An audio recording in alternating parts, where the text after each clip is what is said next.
दोस्तों, स्वागत है आपका इस नए प्लेटफॉर्म पे जिसका नाम है वनीज आईएएस। आज एक और नई वीडियो, एक नई पहल हमारी, जिसमें हम लोग आपके सामने एक नई सीरीज लेकर आए हैं जिसका नाम है सुपर 30। ये सुपर 30 बैच में हम लोग आपको हिस्ट्री, ज्योग्राफी, जितना भी स्पेसिफिक बिहार स्पेशल रहेगा जनरल स्टडीज के बिहाफ पे, वो सब हम लोग आपको इस वीडियो के माध्यम से आप सबको करवाएंगे, ताकि आप ये समझ पाएं कि पीवाईक्यू बेस पे क्या पैटर्न रहता है, किस तरीके से हमें पढ़ना चाहिए, क्या फॉर्मेट हमें अपनाना चाहिए। क्योंकि बेसिकली हम लोग ये समझते हैं कि हम इंस्टीट्यूट्स वगैरह ज्वाइन करते हैं, लेकिन हमें ये नहीं पता चलता है कि हमें एग्जैक्टली करना क्या है। उनका माध्यम सिर्फ फीस लेने का होता है, लेकिन हमने इन सब चीजों से आगे बढ़कर एक फ्री इनिशिएट कर हमने कुछ चीजें आपके लिए बनाई है। और मैं आशा करता हूं कि आप लोग को ये सब चीजें, हमारी जो ये नई पहल है, ये आपको पसंद आएगी। तो जैसे कि आप हमारे थंबनेल पे भी देख सकते हो, यहाँ पे सिंपली मेंशन है हमारा जो पहला जो पार्ट 1 जो हमारी वीडियो रहेगी, जिसका नाम है हमारा PYQ Asian and medieval history. दोनों माध्यम में रहेगा, English and Hindi, bilingual language में हमारा ये पार्ट है। ठीक है, तो पहला पार्ट अब हम शुरू करते हैं बिना आगे बात करें। और एक चीज और, कि ये जो वीडियो है आपकी, सिर्फ आपको बीपीएससी के सीसीई में हेल्प नहीं करेगी, ये आपको उनसे रिलेटेड सारे एग्जाम्स, चाहे वो टीआरई हो, चाहे वो बिहार सीजीएल हो, या कोई अन्य पीसीएस के एग्जाम्स हो, आपको सब में वो हेल्प करेगी। क्योंकि हिस्ट्री हो या ज्योग्राफी हो या पॉलिटी हो, सबका कंटेंट एंड सबका पैटर्न, उसको पूछने का अकॉर्डिंग टू द सिलेबस सब सेम रहता है। तो इस सब आपको हेल्प करेगी। तो आई होप आपको ये वीडियो पसंद आएगी और हमारे साथ बने रहें इस वीडियो में। 30 क्वेश्चंस आपको मिलेंगे इस वीडियो में, और 30 क्वेश्चंस आपको समेट भी दिया जाएगा। आप इनमें पार्टिसिपेट करो, कमेंट्स के थ्रू करो, या चाहे पॉज लेकर अपने आप से कॉपी पेन उठाकर उस पर लिख कर करो। ठीक है, तो पहला क्वेश्चन आज इस वीडियो का हमारा है कि पितृ द्योरा निम्न में से किससे संबंधित है। फॉर द इंग्लिश, पितृ द्योरा is related to which of the following. तो हमारे सामने ऑप्शंस क्या क्या है। पहला ऑप्शन है हमारे पास decorating the walls with the floral design made of semi precious stones. Second option है हमारे पास building slopes wall in minars. Third है हमारे पास use of arch in construction. And fourth है हमारे पास use of marble in buildings. आप लोग को ये भी लग रहा होगा कि अभी ई ऑप्शन हट चुका है, लेकिन मैंने वीडियो की स्टार्टिंग में ही कहा था कि हमारे पीवाईक्यू बेस्ड है, एंड जिस सीक्वेंस वाइज में या जिस पैटर्न वाइज में हमने अपना पीवाईक्यू अपना दिया है, उसी पैटर्न वाइज में हम लोग प्रैक्टिस भी करने की कोशिश कर रहे हैं।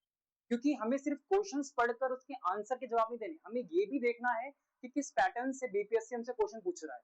ठीक है, और वो सबसे अच्छा पैटर्न है ये जानने का, वो है उसके ऑप्शंस। तो ऑप्शंस पे भी आपको पूरा पूरा ध्यान देना है। आपके पास दोनों ही माध्यम से इसमें यहाँ पे ऑप्शंस मौजूद है, चाहे इंग्लिश में हो चाहे हिंदी में हो। ठीक है, तो आप बिल्कुल पढ़ सकते हैं, पॉज लेकर अपने कमेंट्स में आंसर दे सकते हैं, वरना अपने कॉपी पेन में इसको लिख सकते हैं। ठीक है, तो इसमें इस क्वेश्चन में हमारे पास रिलेटेड है पित्योदरा। पित्योदरा एक हमारा फ्लोरल पेंटिंग होता था। ठीक है, बेसिकली क्या होता था, एक हमारा फ्लोरल पेंटिंग होता था जो बेसिकली हम लोग वॉल्स पे करते थे। फ्लोरल पेंटिंग से आपको यहाँ पे मिल भी गया होगा ऑप्शन, कि यहाँ साफ साफ लिखा है दीवारों में अर्ध कीमती पत्थर जड़कर फूल पाने की आकृति बनना। तो इसमें हम लोग कई सारे स्टोन्स, जो हमारे प्रीशियस स्टोन्स हुआ करते थे, कीमती पत्थर हुआ करते थे, जैसे जैसे हमारे लापिस लजुली जो कि शर्तुगाइमे में पाया जाता है। अगर आपने क्लास 12 की बुक पढ़ी है तो उसमें आपको बिल्कुल क्लियर तौर से लापिस लजुली कहाँ पाया जाता है वो भी आपको पता चल जाएगा। तो इसका ऑप्शन हमारा क्या रहा, ए ऑप्शन रहा। नेक्स्ट हम लोग आगे बढ़ते हैं सेकंड क्वेश्चन के। सेकंड क्वेश्चन है हमारा, which Mughal ruler establish workshop for paintings. मतलब कारखाने।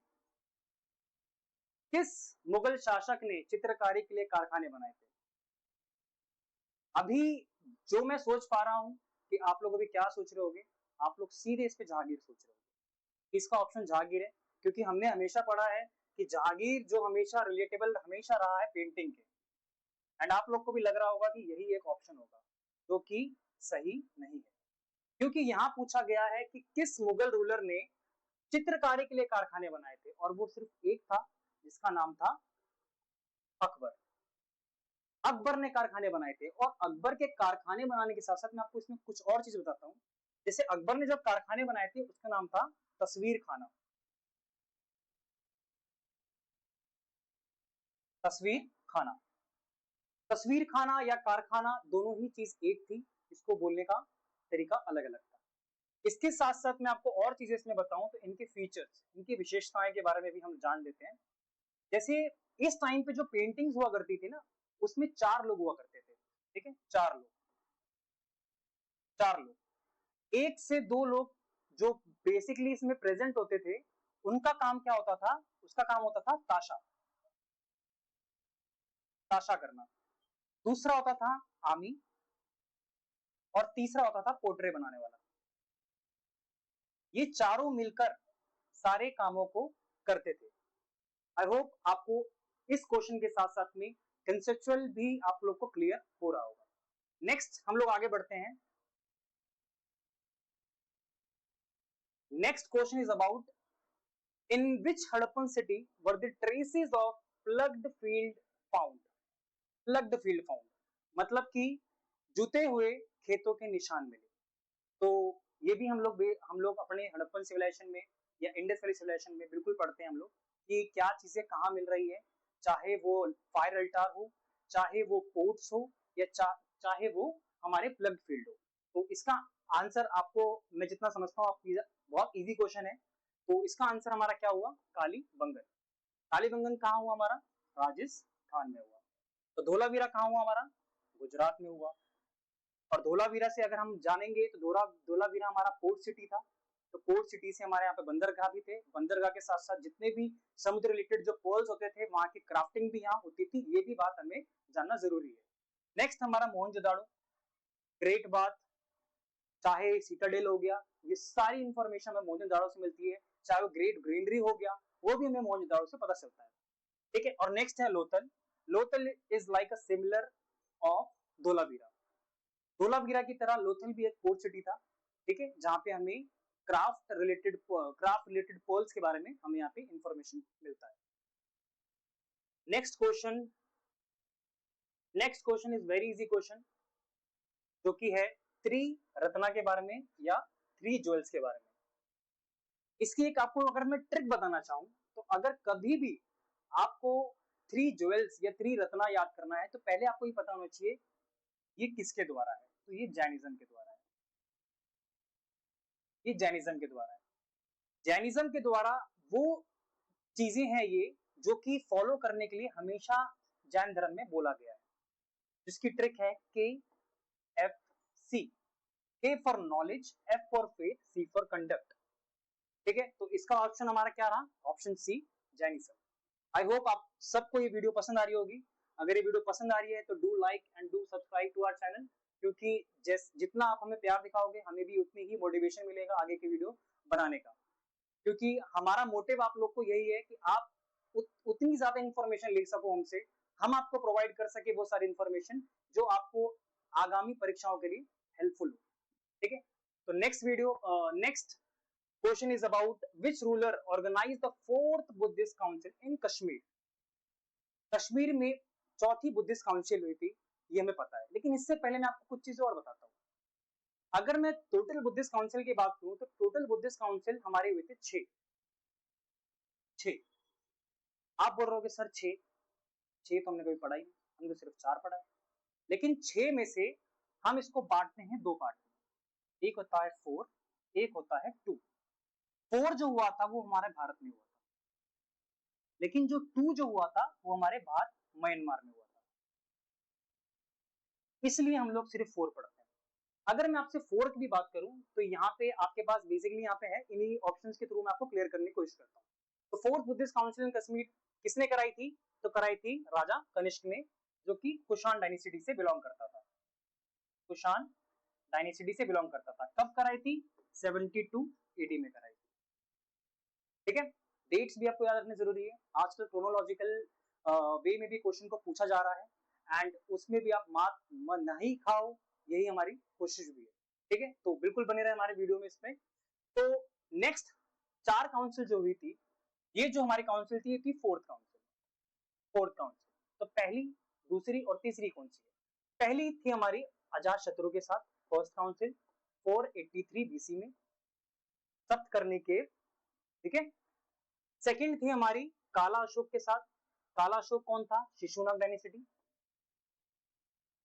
शिशुनाग डायनेस्टी कब हुई थी, 383 BC। ठीक है। थर्ड काउंसिल हुई थी हमारी अशोका, जो कि मौर्यन डायनेस्टी से बिलोंग करता था, एंड बुद्धिस्ट रिलीजियस को स्प्रेड करने वाला या उसको पॉपुलर करने वाला अशोका, जिसको बोला सम्राट अशोक भी बोला जाता था, कलिंग के युद्ध के बाद जिसने अपने धर्म को चेंज कर कर बुद्धिस्ट धर्म को अपनाया, उपगुप्ता के द्वारा जिन्होंने उसका धर्म में कन्वर्जन कराया, उन्होंने यही अशोक थे जिन्होंने थर्ड बुद्धिस्ट काउंसिल करी थी 250 बीसी में। कहां पे करी थी? पाटलिपुत्रा में। ठीक है, तो ये 4 काउंसिल्स थे हमारे, जो आपको याद होने जरूरी है। नेक्स्ट क्वेश्चन, आगे बढ़ते हैं हम लोग। Next question is about which Indian philosophy propounded the atomic theory, परमाणु सिद्धांत। तो इसके लिए हमें कौन सा टॉपिक पता होना चाहिए था, पहले ये जरूर जानना है। तो ये जो हमारा टॉपिक है, ये हमारा टॉपिक है philosophy school of thought. Philosophy school of thought, यहां से हमारा ये टॉपिक पूछा गया है। फिलोसफी स्कूल ऑफ थॉट से क्वेश्चन है कि परमाणु सिद्धांत का प्रतिपादन किसने किया था? तो वो थे हमारे वैशेषिक। ठीक है, ये इंडियन फिलोसोफर थे। इसको फाउंड किसने करा था, ये भी हम जान लेते हैं। तो फाउंड किसने करा था? महर्षि कन्नड, महर्षि कन्नड, इन्होंने इसको फाउंड करा था। नेक्स्ट क्वेश्चन है हमारा, which Delhi sultan adopted the policy of blood and iron. फिर से बहुत इजी क्वेश्चन है। जब भी हम दिल्ली सुल्तान का एक टॉपिक जब भी हम पढ़ते हैं, उसमें इस पॉलिसी के बारे में हम हमेशा पढ़ते हैं। तो ये पॉलिसी जो था हमारा बलबन डायनेस्टी से था, और बलबन में भी कौन? गयासुद्दीन बलबन, गयासुद्दीन बलबन, गयासुद्दीन बलबन से हमें और भी चीजें समझ लेते हैं, वो भी हेल्प करेगी हमारे लिए। ठीक है, तो क्या क्या चीजें हैं? पहली तो चीज यही था, इसने एक पॉलिसी अडॉप्ट करी थी जिसका नाम था ब्लड एंड आयरन पॉलिसी। इसको पिग हेडेड भी बोला जाता था, पिग हेडेड। और क्या करा था गयासुद्दीन बलबन ने? इसने अबॉलिश कर दिया था 40 नोबल्स, 40 नोबल्स, 40 नोबल्स, जिसको हम लोग बोलते थे तुर्कानी, तुर्कानी ए चहलगानी, तुर्कानी ए चहलगानी। ठीक है, इसने इसको भी अबॉलिश कर दिया था। इसने एक नया सिस्टम अडॉप्ट करा था जिसका नाम था सजदा एंड पैबोस। वॉर में भी इसने एक अलग से डिपार्टमेंट बनाया था जिसका नाम था दीवाने अर्ज। ये सारी इंफॉर्मेशन आपको पता होनी चाहिए बलबन के बारे में। आगे हम लोग नेक्स्ट देखते हैं। Next question is about local self government on a large scale. Medieval Indian empire में कौन ऐसा राजा, कौन ऐसी डायनेस्टी जिसने लोकल सेल्फ गवर्नमेंट को एक लार्ज स्केल पे क्या करा था, यहाँ पे प्रसिद्ध करा था? तो वो थे हमारे one and only Chola empire. ठीक है, चोला एम्पायर सबसे ज्यादा फ्लरिस्ट अगर कोई एम्पायर हुआ साउथ इंडिया में, ठीक है, वो चोला एम्पायर हुआ था, ये हमें पता होना चाहिए था। ठीक है, नेक्स्ट हम लोग नेक्स्ट क्वेश्चन देखते हैं। Next question is about who establish trade relation with the Roman Empire. Option is Cheras, western Shakas, Vakatakas and Kushans, और नन ऑफ द अबव या more one of the above. तो क्या लगता है आपको, क्या हो सकता है इसका आंसर? तो इसका आंसर अगर मैं आपको बताना चाहूं तो इसका आंसर है सब, more than one of the above. अगर हमने बेसिक फाउंडेशन अपनी तैयारी कर रखी है तो हमने हमेशा साउथ इंडिया में, चाहे वो चेर हो, चाहे वो शाखा हो, चाहे वकाटक हो या कुशान हो, कुशान से हमने हमेशा सिल्क रोड के बारे में जाना है, सिल्क रोड के बारे में जाना है कि कैसे सिल्क रोड के माध्यम से सेंट्रल एशिया में हम ट्रेड कर रहे थे। ऐसी चेरास के बारे में हमने जाना है कि जो मुजरिस, जो वहां पे पोर्ट था, जो आज प्रेजेंट में हमारे केरल एंड तमिलनाडु में प्रेजेंट करता है, मुजरिस पोर्ट के थ्रू हम लोग रोमन एम्पायर में अपने ट्रेड किया करते थे। ठीक है, आई होप आपको सबको क्लियर हो रहा होगा एंड मजा भी आ रहा होगा। आगे बढ़ने से पहले हमने पिछली एक वीडियो डाली है जो कि आपको एक नई सीरीज है हमारी, जिसका नाम है हमारा बिहार के बारे में, बिहार स्पेशल के बारे में, बिहार एक सामान्य परिचय। हमने ये वीडियो डाली है एंड इस वीडियो पे हमने वो सारी चीजें क्लियर करी है जो कि फिजिकल बिहार के लैंडस्केप के बारे में है। एंड हमारी नेक्स्ट वीडियो भी इसमें आने वाली है, इसका पार्ट 2 भी आने वाला है जो कि पॉलिटिकल लैंडस्केप के बारे में है। ये सारी वीडियोस आपको आने वाली सारी बिहार रिलेटेड एग्जाम्स में आपको हेल्प करेगा। तो बेझिझक होकर आप इस वीडियो पे जाओ, देखो, चेक करो, इसको नहीं पसंद आए मत देखो, लेकिन एटलीस्ट एक बार जाओ और एक बार देखो जरूर, क्योंकि कहीं ना कहीं क्या होता है कि लोगों को लगता है कि नया चैनल है, क्या ही इंफॉर्मेशन देगा, लेकिन कभी कभी ये भी हो जाता है कि वही नया चैनल आगे जाकर बहुत चीजें ऐसी दे जाता है, ऐसी चीजें बता जाता है जो कहीं ना कहीं बाकी चैनल नहीं बता पाते। तो एक बार जाओ, विजिट करो, इस वीडियो को देखो एंड इसके नोट्स बनाओ साथ में साथ, क्योंकि इसको इतना अच्छी तरीके से समझाया गया है जो आपको बेसिक लेवल पे भी, आपको जो बच्चा आज स्टार्ट कर रहा है वो अब 10 मिनट में सीख सकता है। ठीक है, तो बढ़ते हैं नेक्स्ट क्वेश्चन में हम लोग।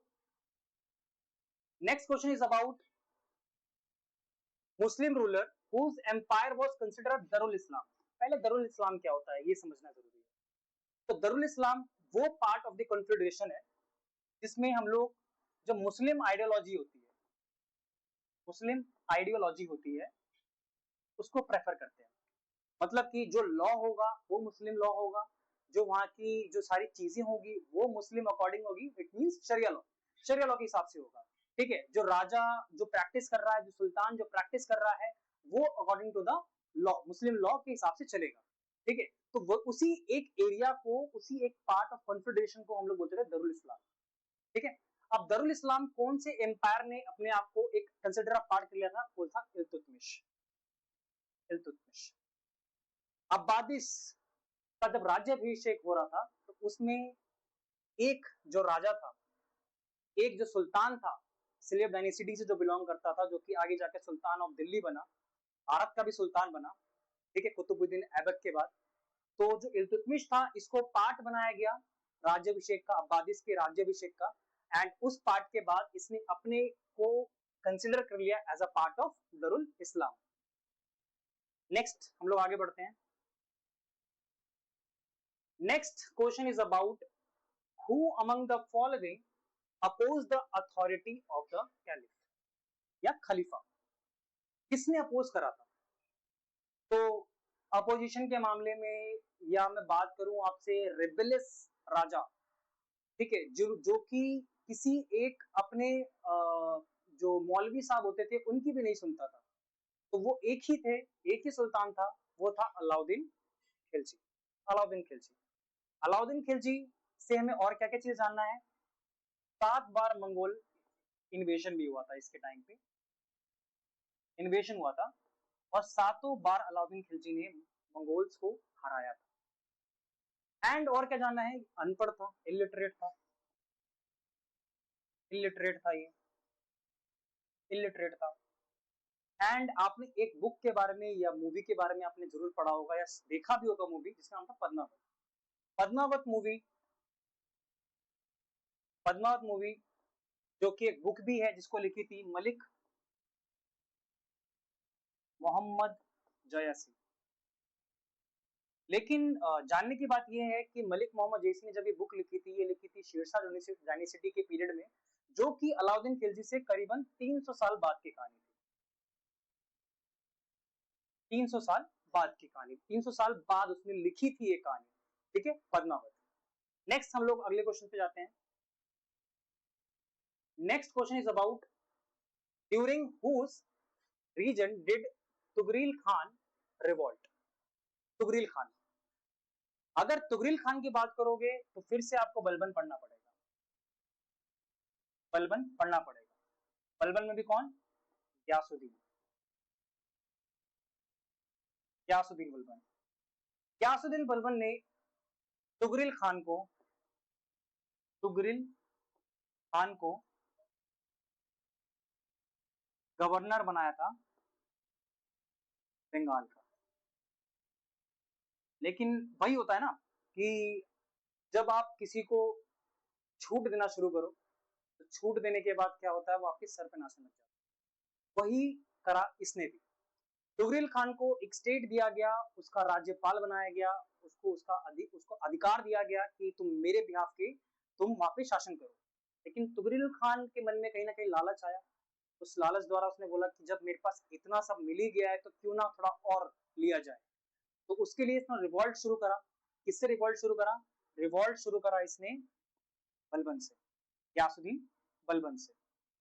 ये सोचकर कि ये तो ओल्ड है, ये तो बूढ़ा है, इसको तो हम कभी भी हरा सकते हैं। लेकिन वो ये बात भूल गया कि उसको स्टैब्लिश करने वाला भी यही बूढ़ा था, और इसी बूढ़े ने उसको भी कहीं ना कहीं बनाया था। यही वो नहीं समझ पाया, और यही ना समझने के बाद रिवॉल्ट होता है, आपस में जंग होती है, और उस जंग में बलबन खुद लीड करता है उस रिवॉल्ट को आगे से, एंड तुगरिल खान को डिफीट कर देता है। डिफीट कर देता है।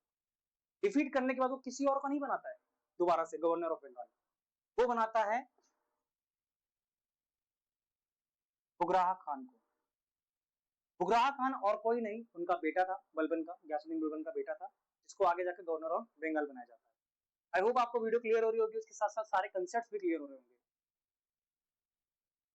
नेक्स्ट क्वेश्चन हमारा 13 क्वेश्चन, जो कि है which Mughal emperor first fought against the British. कौन ऐसा हमारा मुगल एम्परर था या मुगल शासक था जिसने ब्रिटिश के विरुद्ध संघर्ष किया था? तो हमारे पास ऑप्शन क्या क्या है? औरंगजेब, शाहजहां, बहादुर शाह जफर, जहांगीर, या इनमें से कोई नहीं, या उपयुक्त में से एक से अधिक। क्या लगता है आपको, क्या होगा इसका आंसर? सोचो। अगर आपको ये आंसर पता है तो कमेंट्स में इसका जवाब दो, वरना आपको दूसरा तरीका भी मैंने बता दिया है कि अपने कॉपीज में लिखो। अगर गलत होता है तो उसको उसी टाइम टिक करो जैसे ही मैं आपको इसका आंसर बताता हूँ। तो इसका आंसर है हमारा औरंगजेब। इनके साथ और एक चीज लिख लो कि इस वॉर को हम लोग बोलते थे child war. Child war. I hope आपको ये बात अब पता चल गई होगी। नेक्स्ट क्वेश्चन है हमारा 14 क्वेश्चन, जो कि फिर से काउंसिल के ऊपर है, जो कि मैं आपको करा दिया है, इसमें मैं डीलिंग नहीं कराऊंगा। बस मैं आपको बता देता हूँ, फर्स्ट काउंसिल जो हुआ था वो कहाँ हुआ था? राजगृह में, सप्तकर्णिक केव्स में। किसके द्वारा हुआ था? हमारा अजातशत्रु के द्वारा हुआ था। किसने प्रिसाइड करा था? तो प्रिसाइड करने वाले का नाम आप मुझे कमेंट्स में बताओ, ठीक है। नेक्स्ट हम लोग आगे बढ़ते हैं 15th क्वेश्चन पे। तो कौन से गुप्ता रूलर या गुप्ता शासक थे जिन्होंने अपने पावर की लालच में अपने बड़े भाई को मार दिया? Very easy question. बड़ा भाई का भी नाम मैं आपको बता ही देता हूं, राम गुप्ता। राम गुप्ता नाम था, और राम गुप्ता को मारने वाला और कोई नहीं, चंद्रगुप्त द्वितीय। तो विक्रमादित्य भी बोलते थे, विक्रम आदित्य। इसी ने पावर के लालच में अपने बड़े भाई रामगुप्त को भी मार दिया था, ठीक है। यही जो हमें पढ़ने को मिलता है कि इन्होंने अपने बड़े भाई को मार दिया था। अब विक्रमादित्य या चंद्रगुप्त टू जो हमारे थे, उनके पिताजी का नाम था समुद्रगुप्त। समुद्रगुप्त से आपको उनके कोर्ट पोएट हरि सिंह के बारे में पता होना चाहिए। हरि सिंह ने एक प्रशस्ति लिखी थी, प्रयाग प्रशस्ति। प्रयाग प्रशस्ति,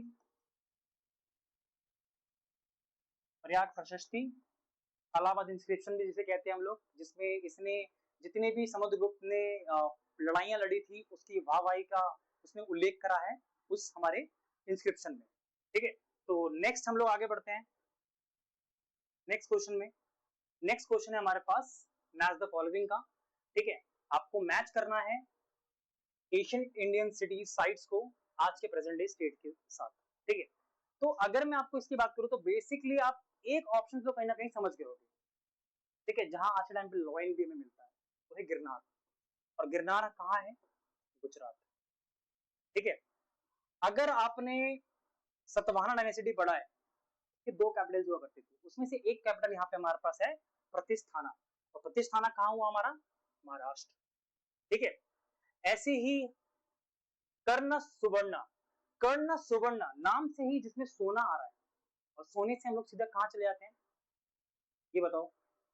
जो जिसको जो कि एक टाइम पे जिसने ब्रिटिश ने भी सबसे पहले वहीं गया, क्योंकि उस हब को, उस एरिया को, उस साइड को हम लोग सबसे ज्यादा वेल डेवलप, हमारा एक ऐसी जगह जो कि इतना ज्यादा डेवलपमेंट हो रखा है, इतना ज्यादा कल्चरली डेवलप हो रखा है, जहाँ पे एक तरीके का कैपिटल भी जिसको बोला जाता था। ठीक है, तो वो कौन सी जगह थी, वो थी वेस्ट बंगाल। ठीक है, इसी का पार्ट था बिहार, इसी का पार्ट था उड़ीसा, इसी का पार्ट था झारखंड। ठीक है, एंड लास्ट हमारा प्रग ज्योतिषा जो कि है असम। ठीक है, तो इसके ऑप्शंस अगर मैं देखूं तो इसके ऑप्शंस यहाँ पे है नहीं, लेकिन मैं यहाँ लिख देता हूं ए, बी, सी एंड डी। ए का हमारा है थर्ड, बी का हमारा है फोर, सी का हमारा है टू एंड डी का हमारा है वन। ठीक है, नेक्स्ट हम लोग आगे बढ़ते हैं नेक्स्ट क्वेश्चन में। 17th क्वेश्चन पे हम लोग आ गए हैं। Who among the following not associated with the Rigvedic period? Not शब्द लाइटली नहीं लेना इस शब्दों को, कभी कभी यही शब्द आता हुआ क्वेश्चन भी गलत करवा जाते हैं, तो बिल्कुल ध्यान देना इन शब्दों पे कि एक्सट्रीम सेंटेंस, ये एक्सट्रीम वर्ड क्या हमसे पूछा जा रहा है। ठीक है, चाहे उसको मार्क कर लो, जैसे अभी मैंने करा आपके सामने मार्क करा, ऐसे ही मार्क कर लो नॉट शब्द को भी। ठीक है, अब हमारे लिए आसान रहेगा, कौन ऋग्वेदिक पीरियड में एसोसिएट नहीं करता था, और ऋग्वेदिक में भी स्पेसिफिक किससे पूछ रहा है, ये अर्ली। ठीक है, अर्ली ऋग्वेदिक से पूछ रहा है। अगर अर्ली ऋग्वेदिक से पूछ रहा है तो इसका आंसर आपके हिसाब से क्या होगा, आंसर है गर्गी। क्यों, कि गर्गी एसोसिएटेड थी उपनिषद से, उपनिषद जिसे कहते हैं हम लोग, और किससे थी, लेटर ऋग वैदिक से। और किससे एसोसिएटेड थी, राजा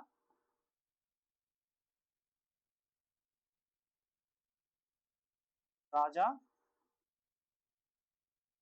जनक। ठीक है, बाकी ये तीनों ही हमारे एसोसिएटेड थी, एसोसिएटेड किससे, ऋग्वैदिक से।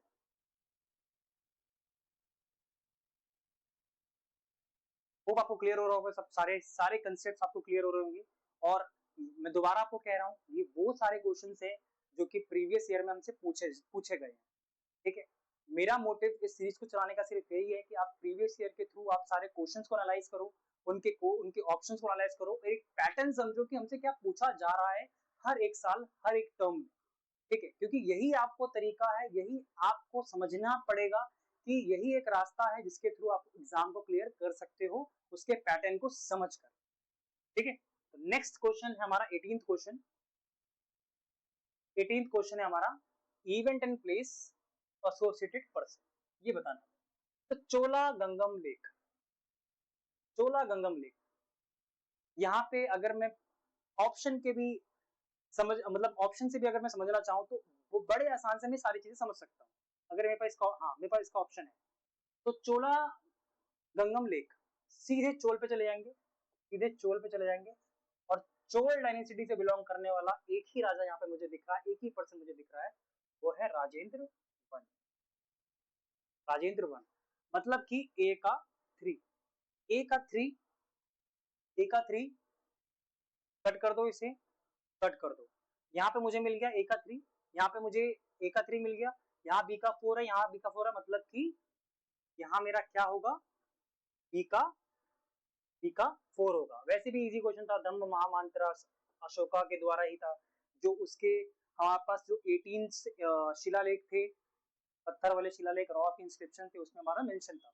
ठीक है, सुदर्शन लेख, सुदर्शन लेख चंद्रगुप्त मौर्य।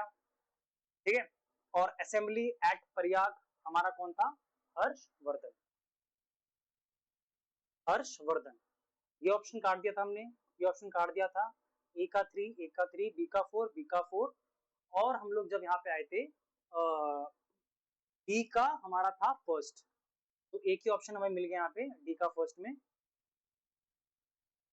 Option B.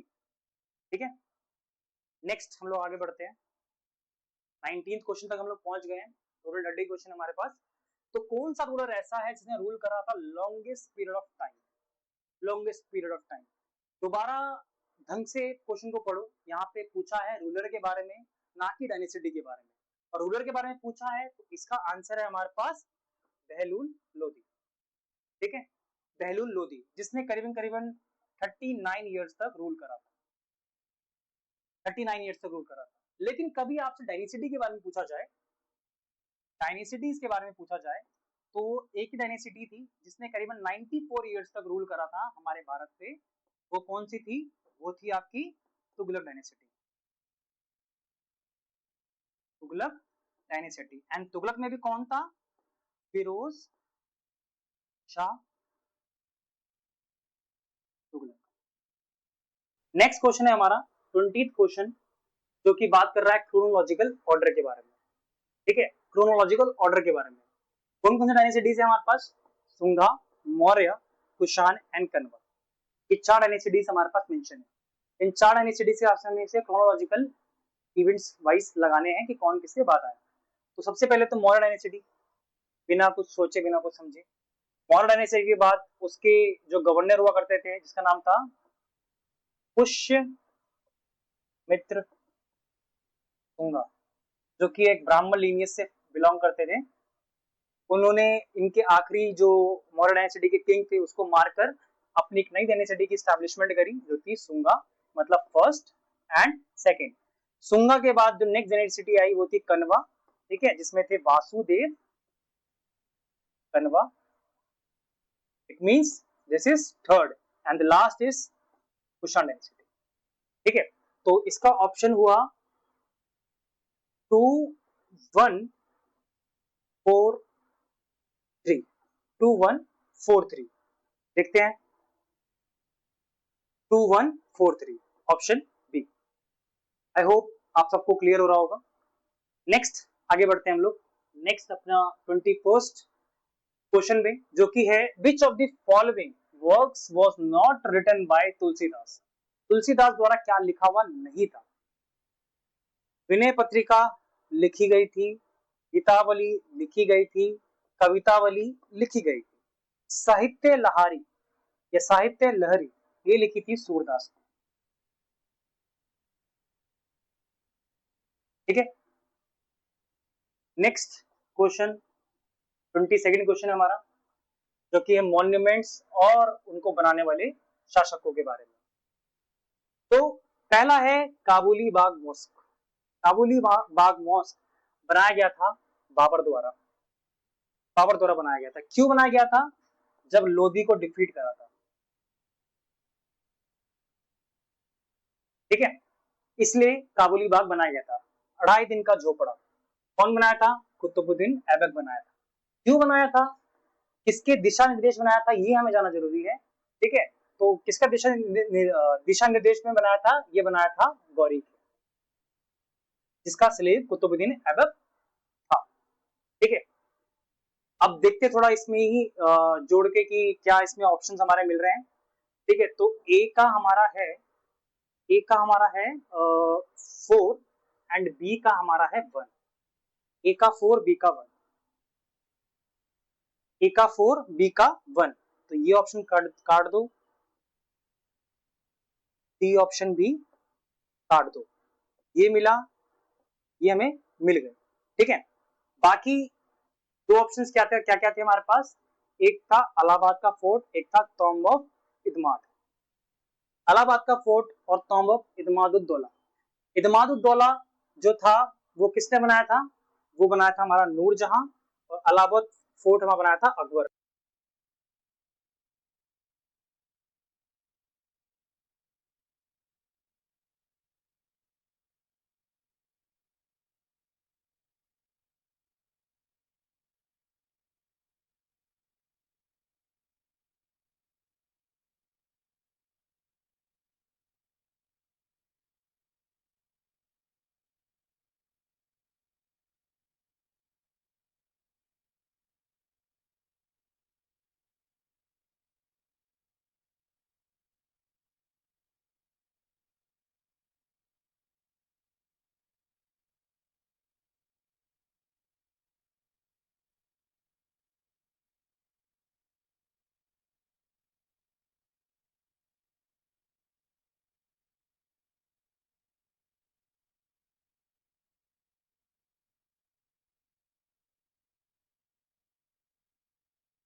तो इसके ऑप्शन हमारे पास क्या क्या हुए, बाबर मतलब ए का थर्ड, बी का फर्स्ट, सी का फोर एंड डी का हमारा हुआ 2, 3142, 3142.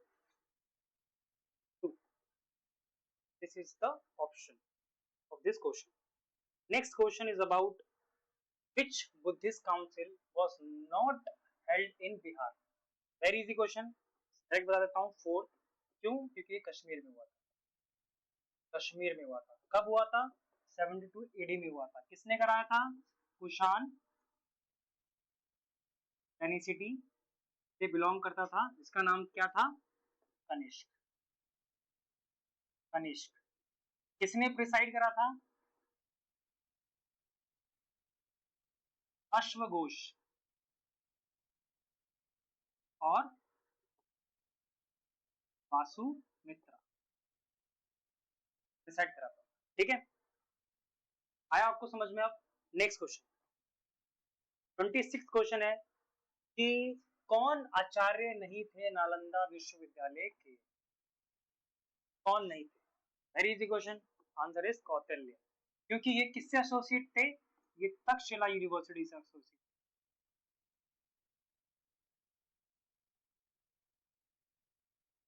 बाकी नागार्जुन, शीलभद्रा या शांति रक्षित, ये सारे हमारे एसोसिएट थे नालंदा विश्वविद्यालय.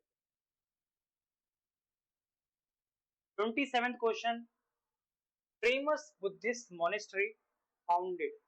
कौन सा? विक्रमशिला. धर्मपाल, गोपाल, महीपाल या देवपाल? किसने करा था विक्रमशिला मॉनेस्ट्री को फाउंड? तो इसका आंसर है धर्मपाल. कहाँ है ये? भागलपुर. भागलपुर. गोपाला ने कौन सा करा था? उदंतपुरी. उदंतपुरी. एंड ये सब किस डायनेसिटी से बिलोंग करते थे? पाला डायनेसिटी से बिलोंग करते थे. ये सारी इंफॉर्मेशन आपको पता होनी चाहिए. नेक्स्ट 28 क्वेश्चन है हमारा, जो कि है in which year Sher Shah Suri defeat Humayun in the battle of Chausa. तो बैटल ऑफ चौसा में शेरशाह सूरी ने डिफीट किया था हुमायूं को, और डिफीट कब करा था? 1539 में. लेकिन आपको सिर्फ चौसा ही याद नहीं रखना है, आपको कन्नौज भी याद रखना है, जो कि हुआ था 1540 में. शेरशाह के साथ ही हुआ था, और शेरशाह ने यहां भी हुमायूं को हरा दिया था, जिसके कारण वर्ष वो भाग गया था. नेक्स्ट क्वेश्चन है हमारा, according to Megasthenes the city administration of Pataliputra was conducted by how many committees? Megasthenes के अनुसार पाटलिपुत्र का नगर प्रशासन कितनी समितियों द्वारा किया जाता था? 4, 5, 6 या 7? Answer is 6. उसको समझते हैं एक बार. इसका मतलब है कि 6 डिपार्टमेंट्स हुआ करते थे. ठीक है, टोटल 6 डिपार्टमेंट्स हुआ करते थे. 1, 2, 3, 4, 5, 6. मार्केट रेगुलेशन के लिए, अलग अलग चीजों के लिए, एडमिनिस्ट्रेशन के लिए सारे डिपार्टमेंट हुआ करते थे, और हर एक डिपार्टमेंट कंसिस्ट करता था 5 मेंबर्स ईच. ठीक है, नेक्स्ट हमारा आखिरी क्वेश्चन है हमारा, हु वाज द फर्स्ट सूबेदार, हम गवर्नर कहते हैं, of Bihar appointed by Akbar after it's annexation in 1574 and 76? तो किसने एनेक्सेशन करा था? कौन पहला सूबेदार था हमारे बिहार का? उसका नाम है मुनीम खान. मुनीम खान. ठीक है, आई होप आपको अच्छा लगा होगा वीडियो. एंड अगर अच्छा लगा है तो please do like and subscribe our channel, क्योंकि आप लोग जितना हमें प्यार देंगे उतने हमारे में मोटिवेशन बनेगा ऐसी ही एक वीडियोस की सीरीज को आगे बढ़ाने का, ऐसी ही वीडियोस आगे बनाने का. क्योंकि हमारे पीछे भी काफी टीम लगी है, उनकी अलग से अपनी मेहनत है. चाहे वो क्वेश्चन तैयार करना हो, चाहे वीडियो मेकिंग हो, सबके पीछे अपनी अपनी मेहनत है. हम भी आपके लिए वीडियोस बना रहे हैं, तो उसमें भी हमारी कितनी मेहनत है. शायद कहीं ना कहीं जिस टाइम आप हमारी जगह पे होगे तो ये चीजों को अच्छे से समझ पाओगे. तो आशा करता हूँ आपको ये वीडियो पसंद आया होगा. और अगर पसंद आया तो अपने दोस्तों को भी शेयर करो, उनको भी भेजो ये, ताकि उनको भी ये सारी क्वालिटीज ऑफ एजुकेशन उनको भी मिल सके। ठीक है, तो जय हिंद, जय भारत, मिलते हैं नेक्स्ट वीडियो।